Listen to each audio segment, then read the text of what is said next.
Hi everyone, my name is Ayushi Uppal, and today I'll be presenting about my experience this summer with the Development Summer Internship Program, also known as DSIP, and my internship with the Ross School of Business.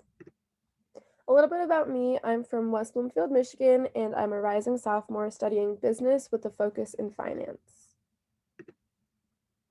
So if you aren't already familiar with the program, DSIP is a summer program with three components.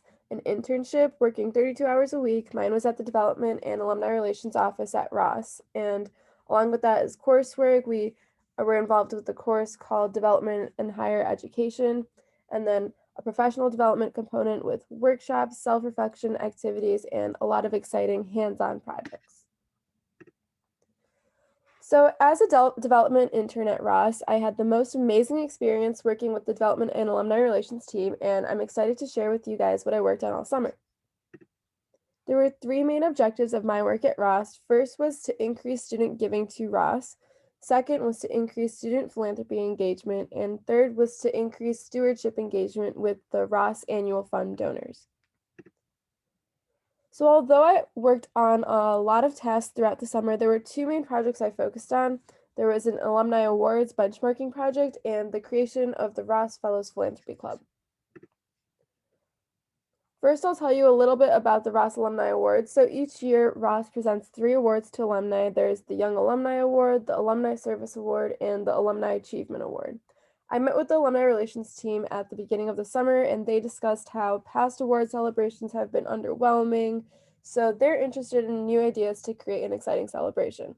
In the past, Ross typically celebrates the award recipients by featuring them on a website page, mailing them a plaque, and mentioning the award on social media, but there's no substantial event or celebration for the matter. So the process that I went through for the benchmarking project was first reaching out to peer schools. There were about 29 schools that I reached out to, and about 14 responded saying they wanted to participate. So I sent out a survey link to them. And then from that survey, I analyzed the results and the data and did some additional research, such as reaching out to past award recipients to gauge like what they felt, how they felt the celebration went last year with the virtual component. And then from that, I created recommendations to present to the team. So there were 14 business schools, as I mentioned, that participated in the survey. Here I've listed all of them, but a few include Carnegie Mellon Tepper, IU Kelly, UNC, Keenan Flagler, and a lot more. So once I connected with the development officers at these schools, I sent out a survey link if they were interested in participating, and from the survey, I recorded responses to the questions asking about, such as like the date they celebrate the alumni awards, how they celebrate them, whether it's just via social media or if they host a big in-person event, and also like the number of awards they give out.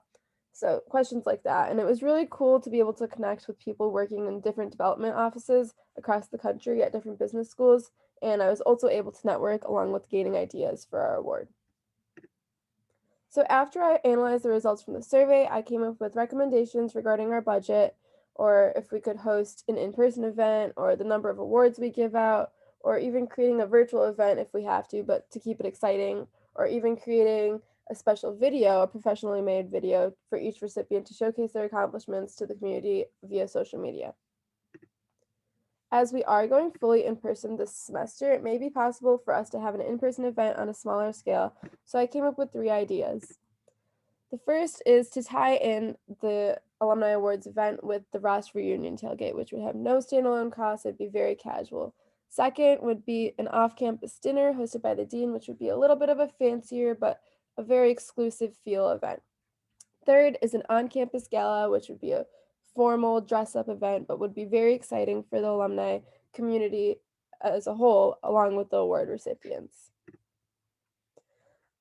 Additionally, if we have to stay virtual this year, then we could still keep it exciting with the live Zoom call. And I had the idea of a fun red carpet event, and I showed over here how we could have like maybe a Zoom background with award ceremony in the back, so it still feels like we're in person and keeping it fun.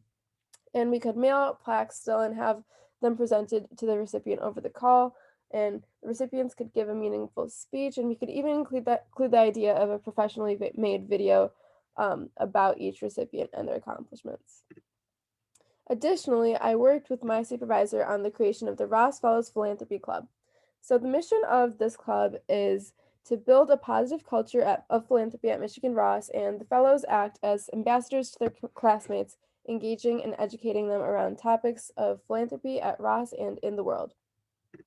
So the Ross Fellows is already a board of about 15 Ross students supervised by the Development and Alumni Relations Office, but my supervisor thought it would be more productive to work as an official student-led club.